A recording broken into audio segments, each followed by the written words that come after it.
근데 벌써 한 3년 전 얘기예요. 3년 전에 우리 집에 암 환자 자매님 한 분이 오셨어요. 한 분이 오셨는데 이분이 5월 달경에 오셨는데 완전히 얼굴이 새카마신 분이에요. 남편이 뭐라고 그러느냐면은 간까지 다 암이 전이 돼서 3개월밖에 못 살 거라고. 신부님 마지막으로 황토집이 좋아서 왔노라고. 그래서 신부님이 좀 살려달라고. 내가 무슨 재주로 살려줘요 제가. 그래서 좀 우리 집에 내가 행복론 강의라니까 행복론 강의 좀 들으라고. 근데 마침 그때 암 환자들이 한 10분 정도 있었어요. 그런데 그 암 환자들하고 다른 분들하고 강의를 하는데 10분이 다 웃는데 그 자매는 안 웃는 거예요. 왜 안 웃느냐? 이제 3개월밖에 안 남았기 때문에 그게 너무 걱정이 되니까 내 강의가 재밌지도 않고 웃기지도 않은 거예요. 2시간 내내 무표정한 표정으로 앉아 있더라고요. 그래서 강의 끝나고 내가 자매님을 불러서 자매님 나하고 얘기 좀 하자. 자매님 뭐가 이렇게 걱정이 많으냐. 자매님 지금 근심 걱정은 3개월에 죽는다는 거 걱정을 하는데 3개월에 죽을지 3년 후에 죽을지는 아무도 모른다. 그리고 사실은 오늘 저녁에 교통사고로 죽는 사람도 많고 물에 빠져 죽는 사람도 많다. 우리는 하루를 즐겁게 살면 된다. 내일 걱정은 내일이 알아서 한다. 여러분들 마태복음 6장에 그 얘기가 나오죠. 무엇을 먹을까? 무엇을 마실까? 무엇을 입을까? 걱정하지 말아라. 하늘에 나는 새도 하느님이 먹여준다. 솔로몬도 들에 핀 나리꽃처럼 영화롭게 입지 못했다. 너희들은 오늘 일은 오늘로 족하다. 내일 걱정은 내일이 알아서 할 것이다. 오늘 수고는 오늘로 족하다. 이렇게 말씀을 하셨다. 내일 거 걱정하지 말아라. 그리고 내가 막 자매님한테 혼을 냈어요. 근데 이 자매님이 이틀 동안 집에서 안 나오더라고. 나한테 혼나갖고. 나한테 위로받을 줄 알았더니 그 이틀이 지나고 나서 자매님이 그러더라고. 신부님 생각을 해보니까 내가 남은 3개월 동안 이제까지 하느님의 50년 동안 베풀어 주신 은혜 감사하기도 시간 모자라다는 생각이 든다는 거예요. 마음이 바뀐 거죠. 마음이 바뀌부터 이 자매가 웃기 시작하는 거예요. 막 웃기 시작하는 거예요. 강의를 듣고 웃고 막 그 동료 환자들하고도 산책 다니면서 웃고. 사람이 웃으니까 참 보기 좋더라고요. 얼굴은 까맣게 됐지만은. 그리고 이제 6월 달에 항암을 하러 여기 암세타로 왔어요. 항암을 뭐 거의 5년 동안 암하고 투병을 했으니까 항암을 이제 한다고 10일 있다가 온다는 자매가 가자마자 6일 만에 돌아왔어요. 왜 돌아왔냐 그러니까 신부님 자기가 5년 동안 항암을 하는 동안 정말로 매번 토하고 매번 울었대. 너무 아파갖고. 근데 이번에 가서 항암을 했는데 안 토했다는 거예요. 안 아팠다는 거예요. 너무너무 좋더라는 거예요. 그래서 6일 만에 내가 하느님한테 매번 감사했다. 하느님 감사합니다. 안 아프게 해주셔서. 하느님 감사합니다. 안 토하게 해주셔서. 계속. 그리고 6일 만에 내가 살 때는 평창이다. 그리고 평창으로 돌아온 거예요, 이 자매가. 끝나자마자. 그래갖고 이제 우리 집에서 이제 생활을 하는데 후배 암 환자들이 오면은 내가 시키지도 않았는데 이 자매가 데리고 다니면서 감사해야 된다. 찬양해야 된다. 자매가 알아서 하는 거죠. 근데 우리 집은 이제 7월 달이 되면은 아이들이 환경 교육을 받으러 한 4,000명 정도 와요. 그래서 암 환자들이 사실은 다 집으로 보내요. 그 자매도 이제 전라도 순천 분인데 가시라고 가셨다가 방학 끝나면 오라고. 자기는 안 간다는 거. 내가 살 때가 여긴데 어딜 가냐고. 그래도 갔다가 오시라고. 그리고 자매님 이하 암 걸리신 분들 다 집으로 보냈어요. 8월 달이 되면은 전에는 밀린 강의가 많아갖고 여름방학 끝나면 전국으로 강의 다니냐고 정신이 없죠. 암 환자들 일일이 다 체크를 못했어요. 그 자매를 까먹었어요. 까먹고 이제 10월 달이 됐어요. 10월 달이 됐는데 형제님이 전화를 하셨어요. 베드로인데. 신부님 저 베드로예요. 그러면 그때 전화한 거는 이제 이미 세상 부인이 떠나갖고 이제 장례 치르고 사무하고 49제 하고 그러고 난 다음에 이제 내 생각이 나서 대개 이제 우리 집에 이제 오신 분들이 그렇게 전화를 많이 하세요. 이제 돌아가셨고 다 장례 끝났고 어디다 모셨고 그래서 신부님 이제 기도해달라고. 그래서 이제 자매님 어떻게 됐느냐고, 나는 이제 어디다 묻었느냐고 이렇게 이제 물어본 거죠. 네. 그랬더니 형제님이, 신부님, 우리 마누라가 이틀 전인가 3일 전에 서울에 가갖고 그 그 방사능 치료하려고 갔는데 그 암세포를 검사를 했는데, 신부님 글쎄 암세포가 다 사라졌다는 거예요.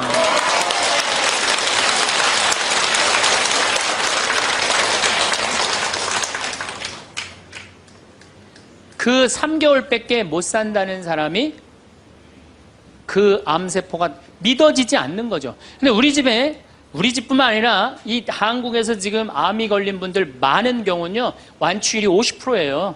안 죽어요. 요즘은 의술이 좋아서 안 죽어요. 그 우리 집에 지금 3년 전에 3개월밖에 못 산다는 분, 6개월밖에 못 산다는 분, 아직도 건강하게 사세요. 마음을 어떻게 먹느냐에 따라서 굉장히 많이 틀려요. 물론 또 하느님이 불러가시면 어쩔 수 없는 거고, 저는 하느님이 불러가는 것도 나쁘지 않다고 생각해요. 예, 불러가면 얼마나 좋아요. 요즘 그 미국에서 어떤 박사가 이제 죽었다가 다시 살아난 사람들 조사를 해봤대잖아요. 죽었다가, 나도 이제 그 본당 사목하면서 죽었다 살아난 사람들 얘기를 들어보면 아주 거의 똑같아요. 딱 죽을 때 그냥 터널 같은데 빛을 빨리 올라간다는 거예요. 그래갖고 그냥 전생애가 다 보이고, 그리고 정말로 빛이 있는 곳으로 나간다는 거예요. 내가 그 많은 분들 병자성사 해보면서도 정말로 편안하게 돌아가시는 분들을 보거든요. 그러니까 사실 살아도 좋고 죽어도 좋은 거예요. 뭐 이렇게 걱정할 게 많아, 믿는 사람들이. 그렇지 않아요? 어쨌든 그래도 살아있는 게 낫지, 아직까지는. 그렇잖아요. 그 여러분들 죽는 거 걱정하지 마세요. 절대 죽기 전까지는 안 죽어요. 죽기 전까지는 걱정하지 마세요.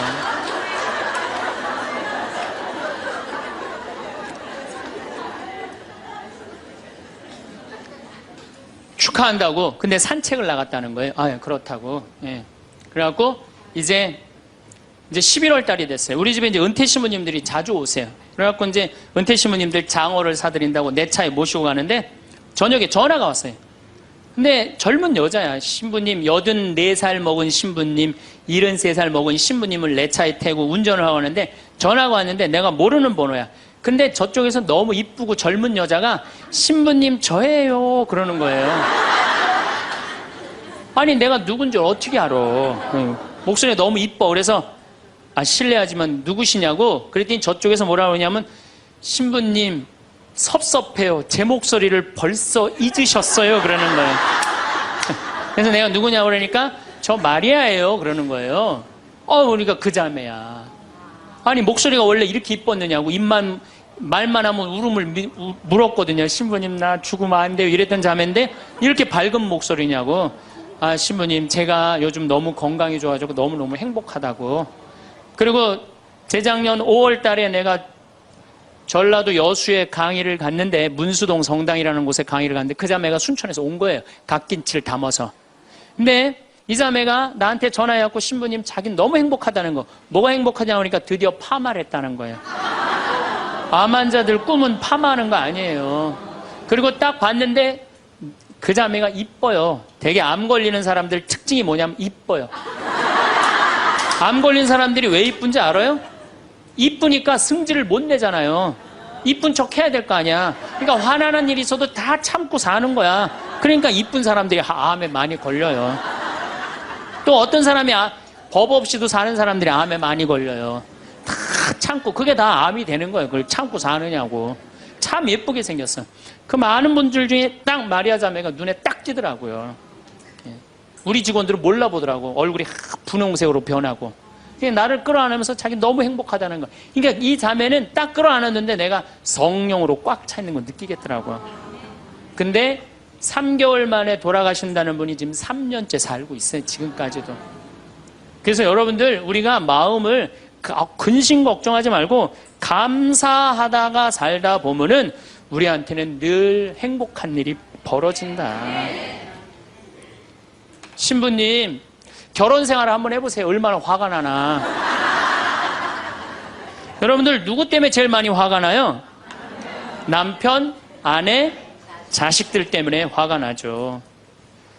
이 자식들하고 관계를 보면은 자식 그냥 아무 잘못도 없는데 자기 화나면 자식들한테 뭐라고 폭언을 쏟아붓느냐면은 다 필요 없어. 너도 필요 없어.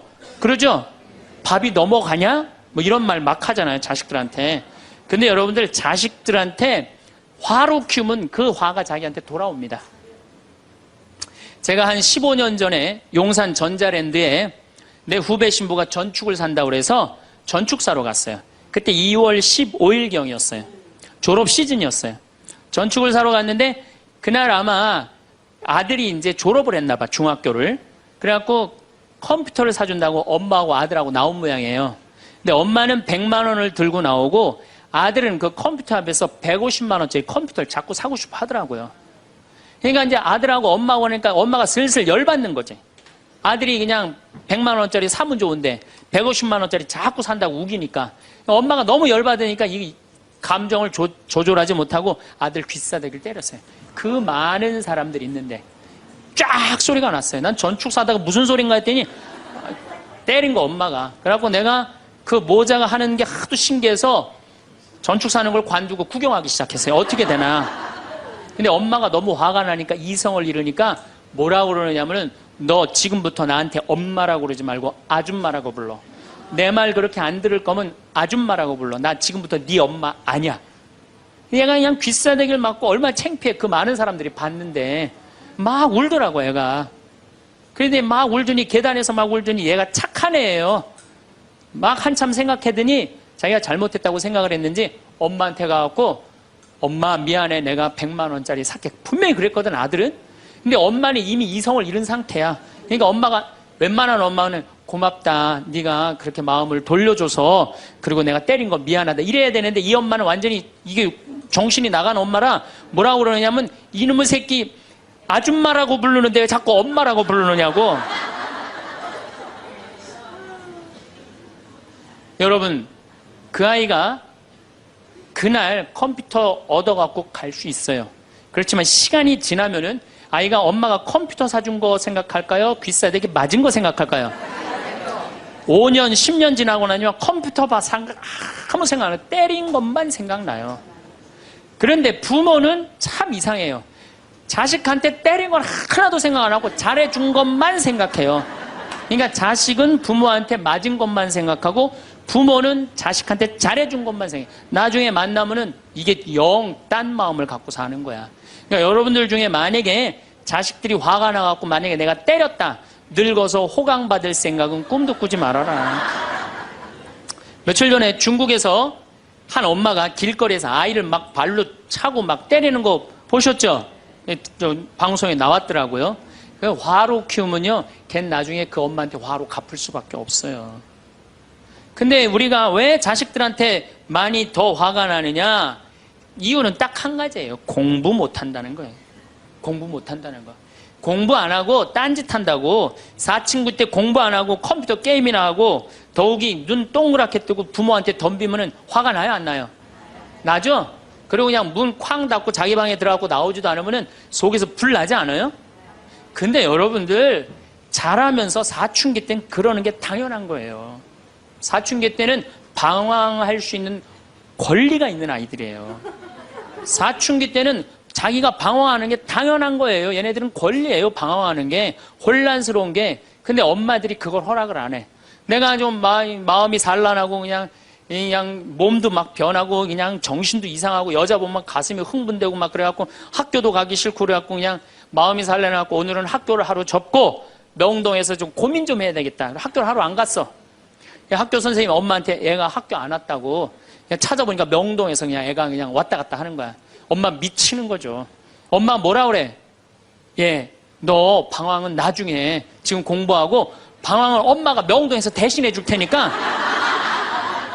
너는 지금 뭐 해야 돼? 공부해야 돼. 얘는 방황할 자격도 없는 거예요. 우리나라 애들은. 우리나라 애들은요 부모를 마귀로 보는 거. 마귀로. 자기를 괴롭히는 마귀로 보는 거예요. 부모가 어디 있어요.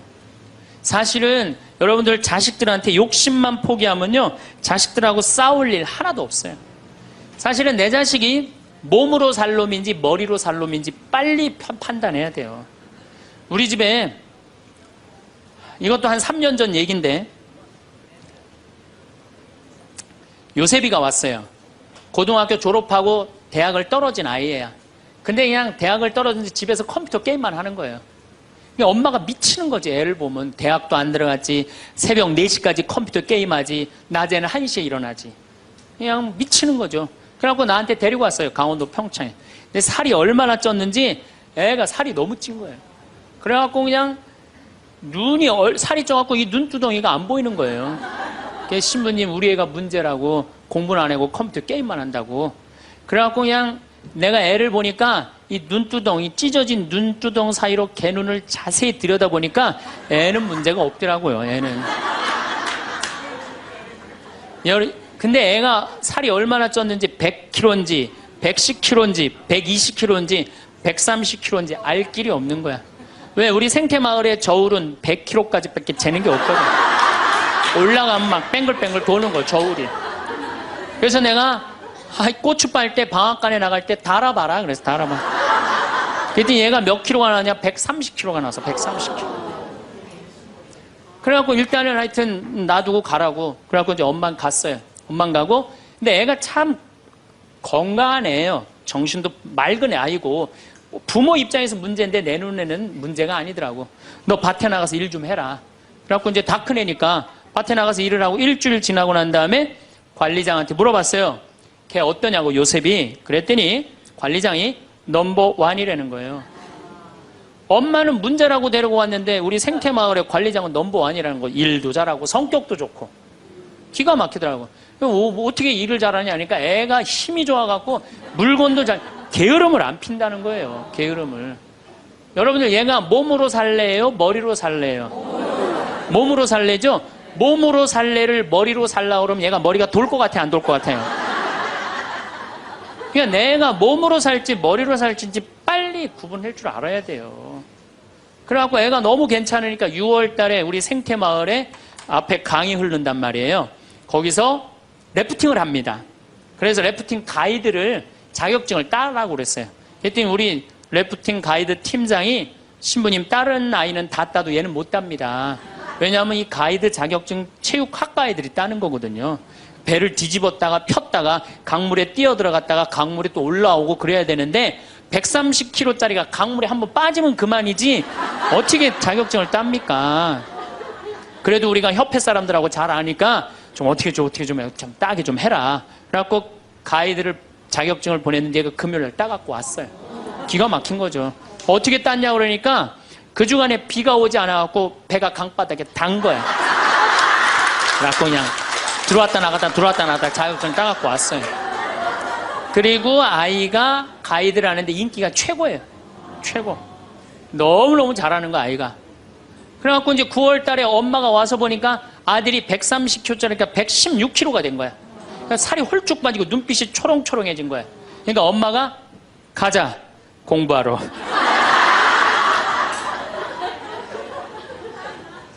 제가 보기에는 이 아이는 우리 집에 4년 동안 일하면은요, 돈 5천만 원, 6천만 원, 7천만 원 벌어요. 왜냐하면 우리 집에 일하면 돈 주거든요. 그럼 그 돈 모아갖고 사업을 해도 얘는 잘하는 애예요. 꼭 공부로 승부 걸 아이가 아니거든요. 그럼 신부님, 우리 애가 몸으로 살랜지 머리로 살랜지 기준이 어떻게 됩니까? 반에서 10등 안에 안 드는 놈들은요, 다 몸으로 살 놈들이에요. 여러분들 자식들 중에 반에서 10등 안에 안 드는 애들은 다 몸으로 살 애들이야. 독일은 초등학교 졸업하면서 중학교 올라가면서 갈릅니다. 대학 들어가래? 아니면 기술 배우래? 그래갖고 갈러도 학교 선생님이 갈러놔도 우리 애가 왜 이 머리가 나쁘냐 이렇게 따지는 부모 하나도 없대요. 그러니까 그 독일 사람들은 그게 내 아이가 몸으로 살고 손으로 기술로 하는 걸 좋아한대요. 그리고 그렇게 아이가 살도록 도와준대요. 근데 우리는 만약에 그렇게 했다. 내가 교장 선생님들, 교감 선생님들한테 강의 한번 간 적이 있어요. 연수원에 가서. 그랬더니 교감 선생님들이 만약에 우리가 그런 결정을 하면 지금 학부형들한테 맞아 죽는다는 거예요. 우리나라 부모님들이 욕심이 너무 많은 거예요. 자식들한테. 그러니까 자식들이 희생당하는 거죠. 자식들이 희생당하는 거예요. 그러니까 독일은 대학을 졸업하는 비율이 아이들의 한 25% 정도밖에 안 된대요. 대학을 졸업하는 아이들이. 들어가는 애들도 많지 않고, 미국은 뉴욕 잘 사는 데가 대학 졸업하는 비율이 60%예요. 60%. 그런데 우리나라는 대학에 지금 입학하는 게 몇 프로냐면 92%예요. 아무나 다 대학 가는 거예요. 아무나 다. 그러니까 독일은 몸으로 살 애들이 75%야. 그렇죠? 그 다음 미국은 몸으로 살 애들이 40에서 50% 정도 돼요. 우리나라는 92%가 미국은 또 미국이나 캐나다는 60%가 대학에 들어가도 졸업하는 건 그중에 반밖에 못해요. 다 졸업 못해요. 그래서 그쪽에 가보니까 입학은 물어봐도 졸업은 물어보는 게 아니래요. 졸업하는 게 그렇게 어렵다는 거예요. 근데 우리는 92%가 들어가면 92% 거의 다 졸업을 하는 거야. 우리는 몸으로 살 애들이 8%밖에 안 돼. 머리로 살 애들이 92%고. 공장에, 농장에 일할 사람들이 있어요? 없어요. 그러니까 이 나머지 92% 중에 취직을 다 합니까? 40, 50%밖에 못 해요. 그러면 나머지 40%는요, 한량으로 남는 거예요. 취직도 못 하고. 그럼 그 자식 보고 있으면 속에서 불이 나요, 안 나요? 불이 나죠? 근데 누가 잘못한 거예요? 부모가 잘못한 거예요. 처음부터 너는 머리로 안 될 것 같으니까 우리 몸 쪽으로 가자. 그래갖고 농사를 가르치든지 기술을 가르치면은 걔 벌써 취직해갖고 일했을 거예요. 근데 다 우리의 삐뚤어진 욕심 때문에 아이도 망가뜨리고 부모도 망가지고 그래갖고 돈 쏟아 넣느냐고 노후 대책연금도 못하고 그러니까 그냥 전 국민이 그냥 화 속에서 사는 거예요. 그러니까 저는 정말로 우리나라 이 교육제도가 화의 근원이라고 생각해요. 그렇다면은 자식 때문에 화나죠. 그런데 이 부부라도 서로 사이가 좋으면은 좋은데 엄마들이 자식한테 미쳐갖고 남편한테 신경 써야 안 써요? 안 쓰죠? 남편이 외로운지 힘든지도 몰라요. 근데 자식들은 부부가 막 사랑스럽고 이렇게 다정하게 지내는 부모를 본 자식들은요 안정스럽게 자란대요. 근데 부부가 맨날 싸우고 막 이러는 자식들은요 굉장히 불안정하게 자란다는 거예요. 그래서 저는 정말로 감사한 게 저는 고등학교 졸업할 때까지 부부는 안 싸우는 건 줄 알았어요. 부부는 한 번도 부부 싸움을 본 적이 없어요. 저는. 근데 내 고등학교 때 친구가 아이 뭐 술 먹자고 고등학교 때 왜 그러냐고 그러니까 아버지가 엄마를 때려갖고 눈탱이가 밤탱이가 됐다는 거예요. 자기 너무너무 괴롭다는 거예요. 그래서 저는 그때 충격받았어요. 어떻게 부부가 싸우느냐 그런 충격을 받았어요. 저는.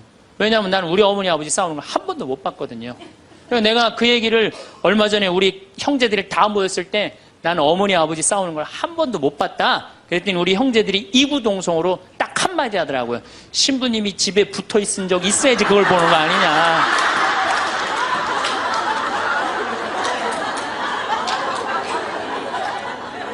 어쨌거나 저는 본 적이 없어요. 저는 굉장히 긍정적으로 자랄 수 있는 거죠.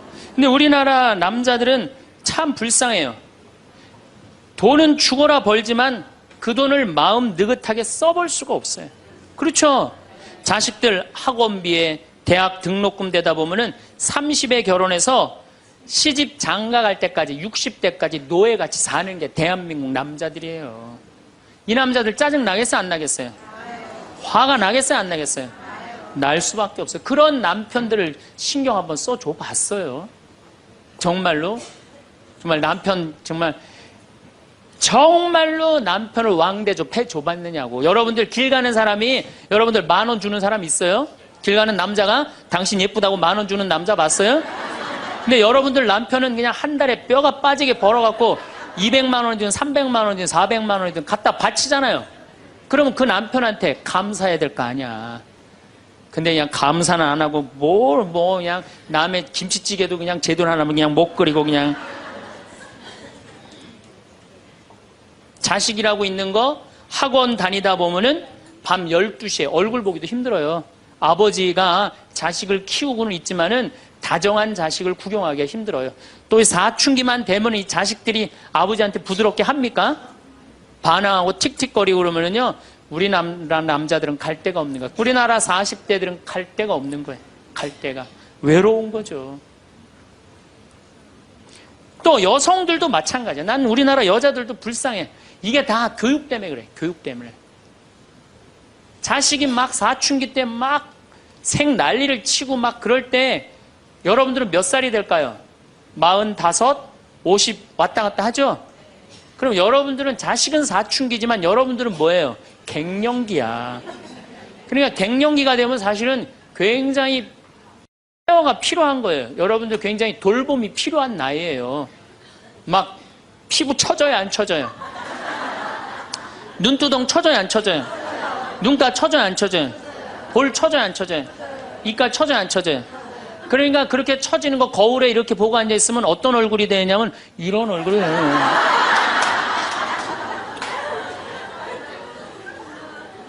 사람은요, 눈가가 올라가야지 이쁘고 이가가 올라가야지 이쁘거든요. 그러니까 이제 50이 되면은 이쁜 게 하나도 없는 거야. 그러니까 젊은 여자들이 이쁘게 보이려고 화장할 때 어떻게 연필을 막 위로 그리잖아, 이렇게. 근데 50이 되면 연필로 그려도 결국은 어떻게 돼요? 끝이 떨어지잖아요.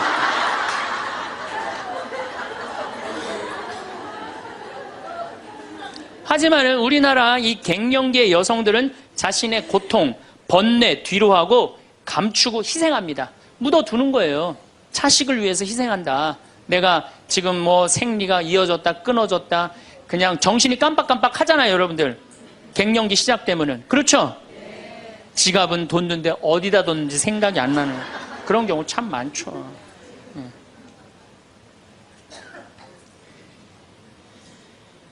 그러니까 자기만 희생한다고 생각을 하니까 화가 나는 거예요.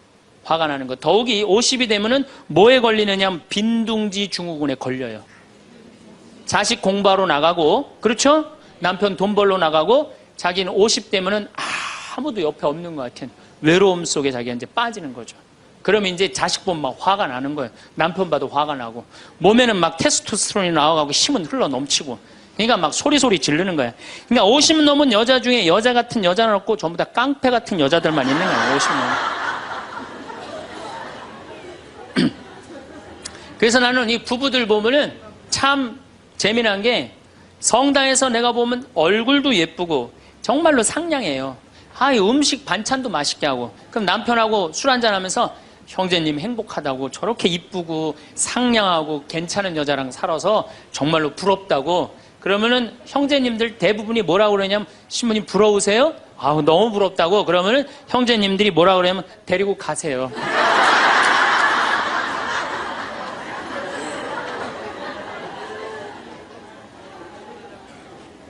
그래서 부부가 서로 사랑하지 못하고 자식하고도의 애정을 쌓지 못하고, 그러니까 우리가 이제 화가 꽉 차 있는 거예요. 그러니까 이 화가 꽉 차 있으니까 정말로 상상하지 못하는 일들이 벌어지는 거. 우리 사회 안에서 막 서로 죽이고 뭐 내다 버리고 뭐 이런 일들이 벌어지는 거죠. 그러면은 화가 나면은 어떻게 이 화를 컨트롤을 해야 되느냐, 화를 다루어야 되느냐, 지금부터 그 얘기를 말씀드리겠습니다. 여러분들, 화가 나면 예수님만 보면 돼요. 우리가 인생이 답답할 때 누구만 보면 돼요? 예수님만 보면 됩니다.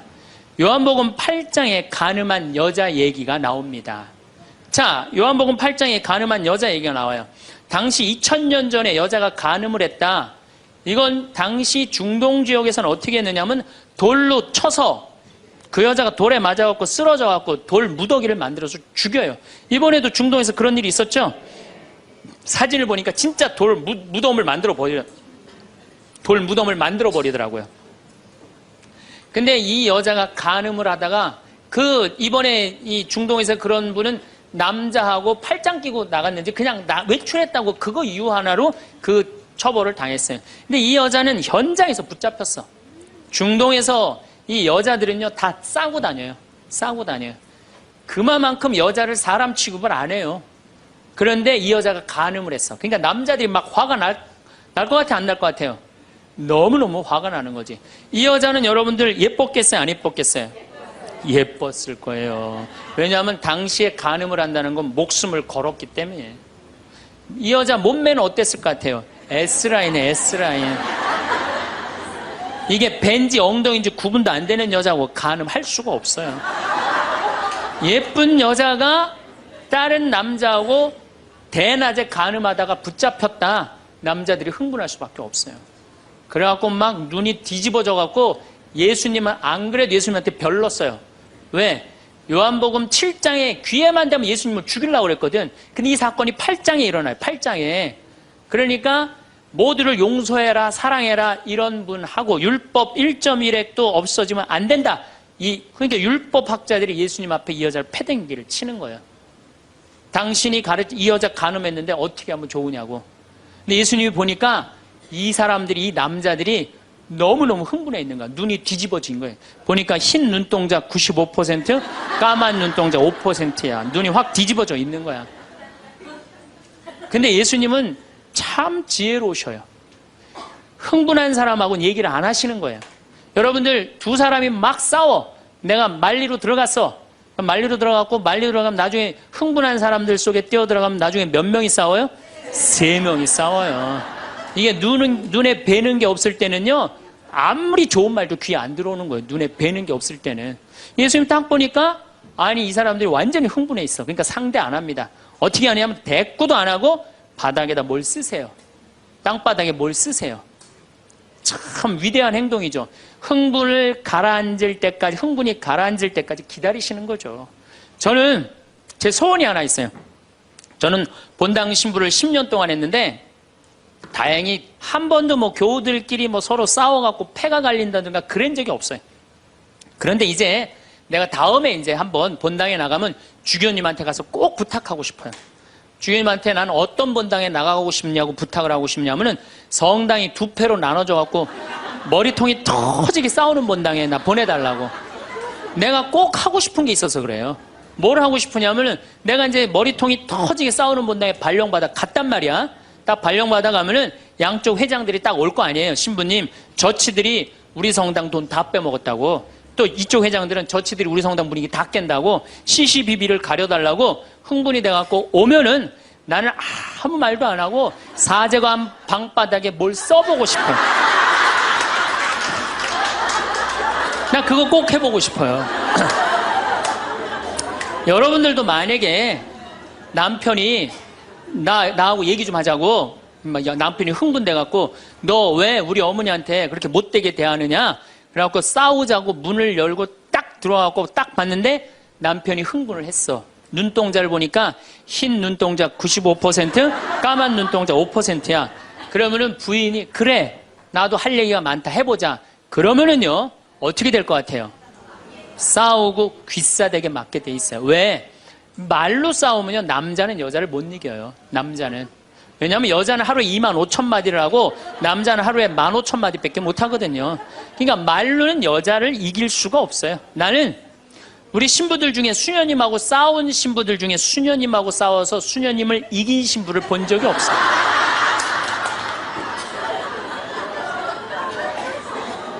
말로는 안 되는 거예요. 그러니까 여러분들 남편이 흥분해갖고 딱 나하고 얘기하자 그러면 여러분들은 아무 대꾸하지 말고 방바닥에 뭘 쓰세요. 뭐 할 때까지? 남편 흥분 가라앉을 때까지. 예수님은 땅바닥에 쓰시는 거예요. 사실은 그거는 다른 아주 신학교 있을 때 많이 배웠죠. 뭘 써셨을까? 예수님이 과연 별 얘기를 들었는데 다른 의미는 아니고 흥분이 가라앉을 때까지 기다리신 거예요. 그래갖고 이제 이 사람들이 이제 흥분은 가라앉고 사건만 남은 거야. 사건. 그래갖고 이제 흥분이 좀 가라앉은 상태. 여러분들 아무리 화가 나도 열만 심으면요 웬만하면 흥분이 가라앉아요. 그 열을 못 쉬어서 흥분이 터지는 거죠. 그러니까 좀 어느 정도 흥분이 가라앉으니까 이 사람들이 물어봅니다. 이 여인을 어떻게 하면 좋겠습니까? 간음을 했는데. 그러니까 예수님이 딱 보니까 이제 흥분이 가라앉은 것 같아. 그러니까 딱 한마디 더 합니다. 그래? 그렇다면은 너희 중에 죄 없는 사람이 먼저 저 여자를 돌로 쳐라. 그리고 그 다음 행동이 기가 막히세요. 다시 땅바닥에 뭘 쓰세요. 이게 뭐냐면 생각할 시간을 주는 거예요. 생각할 시간. 여러분들 만약에 자식을 막 혼냈어. 너 한 번만 더 게임하면 엄마가 저 컴퓨터 부셔버린다고. 그리고 너 문 열어놔. 그리고 문 열어놓고 자기는 텔레비전 보고 있으면서 아들은 게임 하나 안 하나 한쪽 눈으로는 게임 하나 안 하나 보고 한쪽 눈은 텔레비 보고 있으면 아들이 그걸 잘 받아들이겠어요? 더 욱하는 게 생겨요. 한 번 혼냈으면요 생각할 시간을 주는 게 중요한 거예요. 그러니까 예수님은 생각할 시간을 주는 거예요. 너희 중에 죄 없는 사람이 먼저 저 여자를 돌로 쳐라. 그리고 난 다음에 예수님 다시 땅바닥에 뭘 쓰십니다. 그런데 언제까지 기다려주시느냐 하면 다 떠날 때까지 기다리는 거예요. 중간에 고개 안 돌리시고. 그리고 다 떠났어. 다 떠나고 나니까 그때서 고개를 들어서 혼자 남은 여인한테 물어봅니다. 여인아, 네 죄를 묻던 사람들이 어디 갔느냐? 아무도 없습니다, 주님. 그래? 그들이 만약에 네 죄를 묻지 않았다면 나도 네 죄를 묻지 않으마. 이거 기가 막힌 얘기예요. 왜? 예수님은 죄를 묻을 수 있는 권한이 있으신 분이에요. 얼마든지 그 여자를 징계할 수 있어요. 그렇지만 다른 사람이 묻지 않았기 때문에 나도 묻지 않겠다. 아, 기가 막히지 않아요? 예수님은 세 사람을 용서합니다. 첫 번째, 죽이다고 덤비는 바리사이들을 용서하고, 간음한 이 여인을 용서하고, 그 다음에 율법의 1.1획도 나는 어기로 온 것이 아니다, 없애러 온 것이 아니다, 이렇게 가르친 당신까지 용서한 거야. 다시 말해서 흥분이 가라앉으면요, 문제 해결은 다 돼요. 흥분한 상태에서 여러분들이 문제 해결하려고 하면 해결이 안 된다는 얘기예요. 그렇다면은 이 흥분은, 화는 어떻게 하면 조절할 수 있느냐? 첫 번째, 숨을 잘 쉬어라.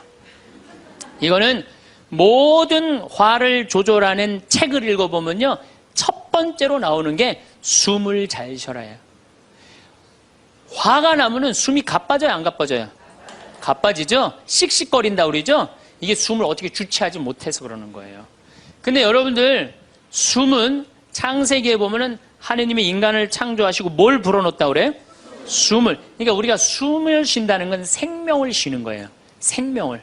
그러니까 숨을 잘못 쉬면 생명을 잘못 다루는 거하고 똑같은 거예요. 근데 숨은 어떻게 내 몸으로 들어와서 코로 들어와서 심장으로 해서 이 위로 해서 그 다음에 단전, 배꼽 아래로 해서 간으로 해서 폐로 이렇게 돌아서 나가는 게 숨이에요. 그래갖고 온전히 산소 공급이 온 장기 안에 다 돼야 돼. 근데 화가 나면 여러분들 숨을 어디다 걸어놓고 쉬어요? 목에다, 목조에서 딱 걸어놓고 싸우잖아요. 남편하고 싸울 때. 네, 내가 시집와서 당신한테 해준 게 뭐가 있어? 외식을 해줬어? 설거지를 해줬어? 그렇다고 여행을 시켜줬어? 밍크 코트를 사줬어? 다이아를 사줬어? 그럼 얼굴이 빨개져, 안 빨개져요? 왜 빨개지느냐면 이게 내려갔다 와야 되는데 여기만 딱 차 있으니까 점점 풍선처럼 부풀러 오르는 거예요. 그렇게 1시간을 소리 지르고 싸우면은 1시간 동안 여기 산소 통합니까? 안 통합니까? 안 통하면 여기가 무슨 병이 드느냐면 화병이 드는 거. 그래서 드는 병이 화병이에요. 그러니까 싸울 때 어떻게 싸워야 되냐면 숨을 쉬고 싸워야 되는 거예요. 싸울 때. 어떻게 싸워야 되냐면 당신이 말이야 시집 와갖고 나한테 해준 게 뭐가 있어? 설거지를 해줬어. 그렇다고 외식을 시켜줬어.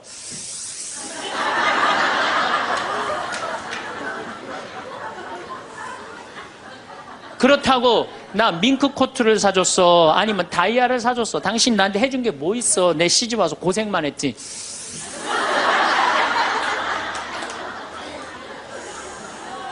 그렇다고 내가 하느님 그렇게 열심히 믿었는데 예수님 태어난 나자렛을 보내줬어. 갈릴레아를 보내줬어.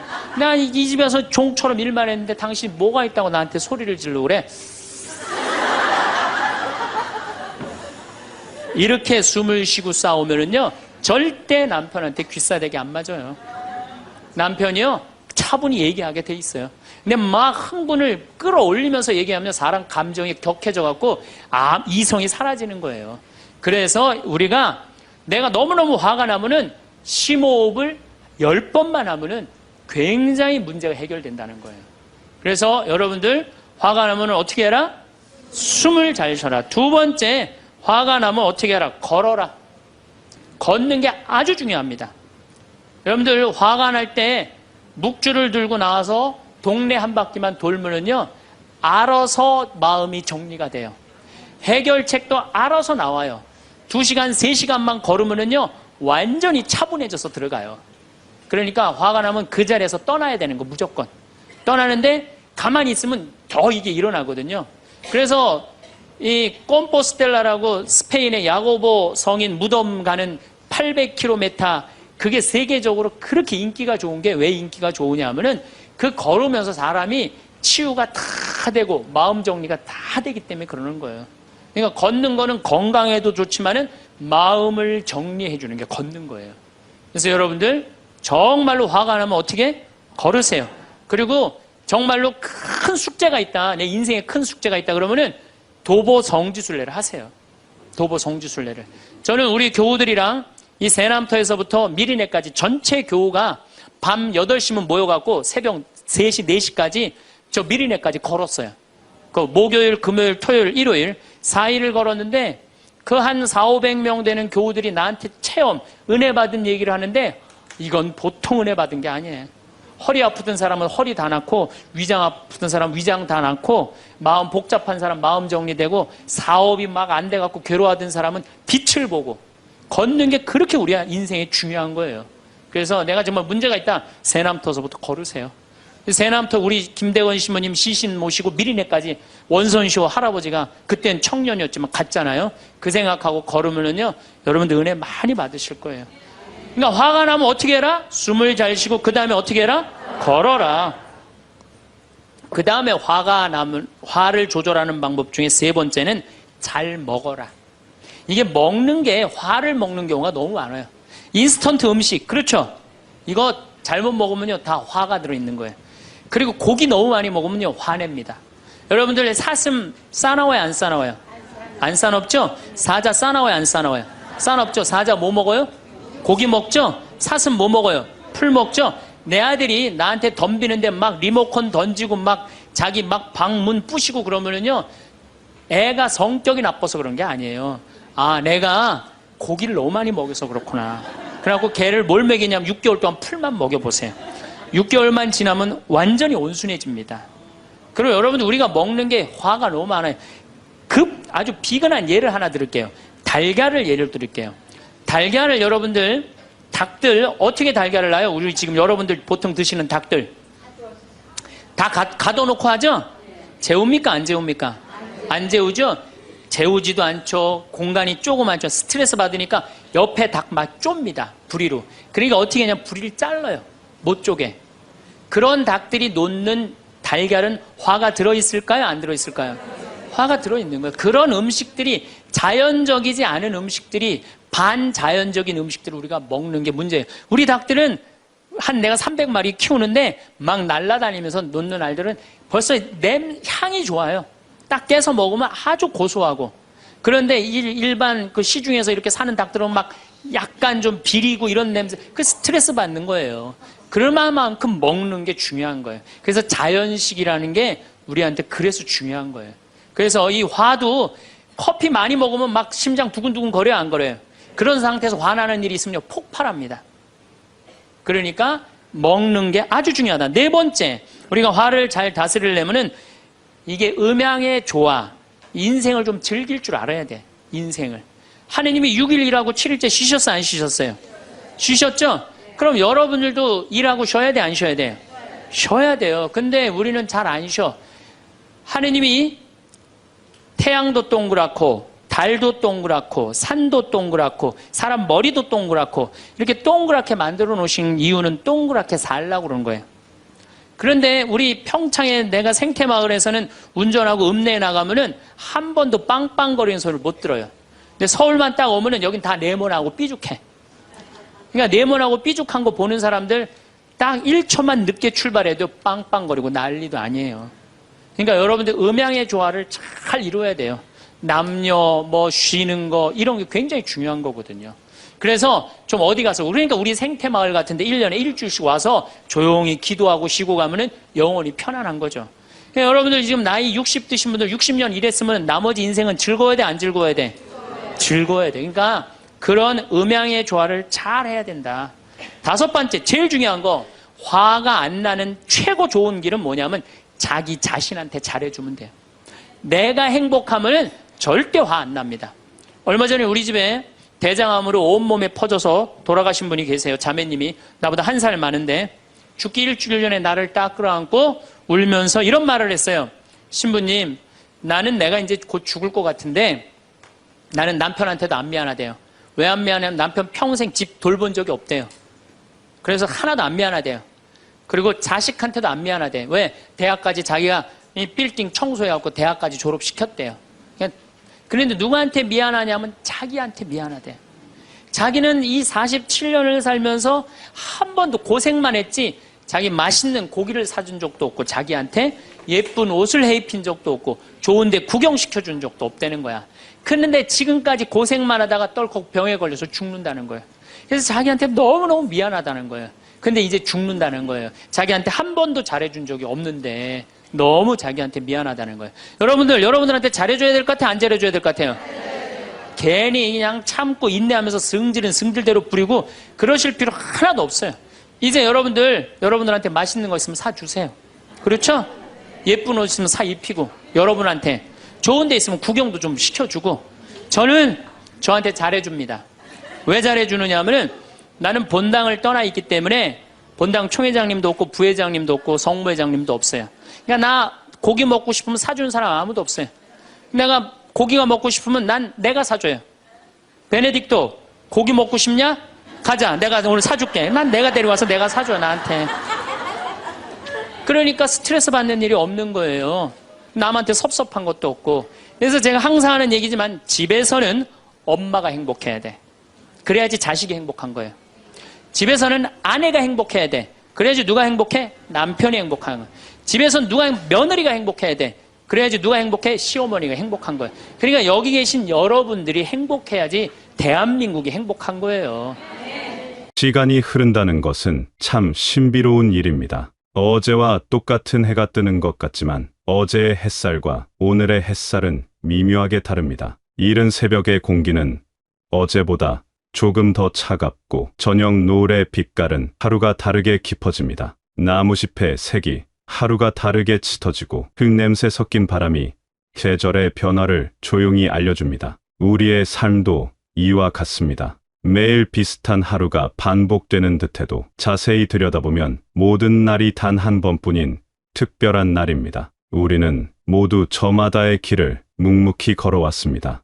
때로는 햇살이 쏟아지는 환한 꽃길을, 때로는 비바람이 몰아치는 거친 자갈길을 걸었습니다. 발이 부르트고 무릎이 꺾이는 순간도 있었지만 우리는 다시 일어나 옷깃에 흙을 털고 걸음을 옮겼습니다. 길 위에서 소중한 인연을 만나 함께 웃고 때로는 가슴 아픈 이별을 하며 눈물 짓기도 했습니다. 그 모든 만남과 헤어짐, 웃음과 눈물이 쌓여 지금의 우리가 만들어졌습니다. 얼굴에 새겨진 옅은 주름 하나, 세월의 흔적이 밴 손마디 하나에도 지나온 세월의 수많은 이야기가 고스란히 담겨 있습니다. 어느 한 사람의 이야기가 있습니다. 그 사람은 자신의 삶에 더 이상 단 한 줌의 희망도 없다고 생각했습니다. 몸과 마음에 찾아온 큰 병이 삶의 모든 빛깔을 앗아가 잿빛으로 만들었습니다. 웃음을 잃었고 기쁨을 잊었습니다. 하루하루가 마치 출구 없는 캄캄한 터널 속에 갇힌 것만 같았습니다. 맛있는 음식을 먹어도 모래를 씹는 듯했고 창밖의 화창한 날씨마저 자신을 조롱하는 것처럼 느껴져 원망스러웠습니다. 몸과 마음이 함께 굳어버렸습니다. 그러던 어느 날 우연히 한 지혜로운 사람을 만났습니다. 그 사람은 병을 고치는 기술 대신 마음을 들여다보는 법을 알려주었습니다. 그리고 이렇게 말했습니다. 행복은 멀리 있는 것이 아닙니다. 행복은 바로 지금 이 순간에 감사하는 마음에서 시작됩니다. 잃어버린 것을 한탄하기보다 아직 남아있는 것들을 귀하게 여겨 보십시오. 처음에는 그 말이 뜬구름 잡는 소리처럼 들렸습니다. 모든 것이 절망적인데 무엇에 감사할 수 있을지 막막했습니다. 하지만 그는 지푸라기라도 잡는 심정으로 아주 작은 것부터 감사하는 연습을 시작했습니다. 아침에 눈을 뜰 수 있는 기적에 감사하고 마실 수 있는 깨끗한 물 한 잔에 감사했습니다. 창문으로 들어오는 한 줌의 햇살에, 귓가를 스쳐 지나가는 바람 소리에, 길가에 핀 이름 모를 들풀 한 포기에도 진심으로 고맙다는 마음을 전했습니다. 고맙습니다라는 말을 반복할수록 잿빛이던 세상이 아주 조금씩 본연의 색깔을 되찾기 시작했습니다. 놀라운 것은 마음이 변하자 몸도 그 마음에 응답하기 시작했다는 점입니다. 딱딱하게 굳어있던 얼굴, 근육이 풀리며 옅은 미소가 번졌고 늘 차갑던 손발에 따스한 온기가 돌았습니다. 마음속에 평화라는 잔잔한 강물이 흐르자 사나운 사자처럼 몸을 괴롭히던 병도 점차 힘을 잃어갔습니다. 이 이야기는 우리에게 아주 중요한 사실을 알려줍니다. 우리의 생각과 마음이 얼마나 크고 놀라운 힘을 가지고 있는지를 말입니다. 몸이 힘들면 마음도 따라 지치고, 마음이 먼저 무너지면 튼튼하던 몸도 버티기 어렵습니다. 반대로 아무리 힘든 상황에서도 마음속에 희망이라는 작은 불씨 하나를 피우면 그 미약한 온기가 결국 온몸으로 퍼져나가 얼어붙었던 삶을 녹이는 새로운 힘을 줍니다. 하지만 우리는 살아가면서 수많은 감정의 파도를 만납니다. 그 중에서도 우리를 가장 힘들게 하고 삶을 지치게 만드는 것 중 하나가 바로 화라는 감정입니다. 분노는 마치 작은 불씨와 같습니다. 처음에는 아주 작게 시작되지만 제대로 알아차리고 다스리지 못하면 순식간에 온 마음을 시커멓게 태우는 거대한 불길로 번집니다. 그 불길은 자기 자신을 가장 먼저 해치고, 그 열기는 주변의 소중한 사람들까지 다치게 만듭니다. 아이러니하게도 우리는 가장 가까운 사이에서 가장 자주 마음을 다칩니다. 평생을 한 입을 덮고 살아온 배우자에게, 눈에 넣어도 아프지 않을 자식에게 말 못할 서운함이 쌓일 때가 있습니다. 내가 쏟은 사랑과 헌신만큼 돌려받지 못하는 것 같고, 내 깊은 마음을 아무도 몰라주는 것 같아 외롭고 속이 상합니다. 기대가 컸기에 실망도 크고, 사랑이 깊었기에 그로 인한 상처도 깊습니다. 하지만 그 들끓는 마음의 가장 밑바닥을 가만히 들여다보면 그곳에는 이움이 아니라 서툴고 안타까운 사랑이 자리하고 있습니다. 더 잘해주고 싶었던 마음, 가족이 더 행복하기를 바랐던 순수한 마음이 뜻대로 되지 않았을 때 화라는 왜곡된 모습으로 나타나는 것입니다. 평생을 가족과 사회를 위해 헌신하며 살아왔습니다. 짊어진 삶의 무게가 너무 무거워 어깨가 뻐근하고 남몰래 삼킨 눈물이 가슴에 돌처럼 쌓여 답답하기도 합니다. 자식들을 모두 떠나보낸 텅 빈 집안에 홀로 앉아 창밖의 소음마저 아득하게 느껴지는 깊은 외로움에 잠기기도 합니다. 이 모든 감정은 결코 나약해서가 아니라 너무나 당연한 것입니다. 그만큼 애쓰며 살아온 자기 자신을 이제는 알아달라는 마음의 간절한 소리입니다. 화가 치밀어 오를 때는 잠시 멈춰 서서 숨을 골라야 합니다. 성난 파도가 몰아치는 바다에 섣불리 배를 띄울 수 없듯이 마음이 소란할 때는 어떤 중요한 결정도 내리지 않는 것이 지혜입니다. 아주 오래전 성난 군중에게 둘러싸여 돌팔매질을 당하기 직전의 한 여인의 이야기가 있습니다. 모두가 분노에 차서 고함치고 있을 때 한 지혜로운 이는 말없이 땅에 조용히 무언가를 썼습니다. 그 짧지만 무거운 침묵의 시간 동안 성난 사람들은 손에 든 돌의 무게를 느끼며 흥분했던 자신의 모습을 돌아보게 되었습니다. 화가 가라앉자 비로소 자비와 이성이 깃들 자리가 생긴 것입니다. 우리에게도 그런 침묵의 시간이 반드시 필요합니다. 그렇다면 우리는 어떻게 마음의 불을 다스리고 고유한 평화를 찾을 수 있을까요? 그 비법은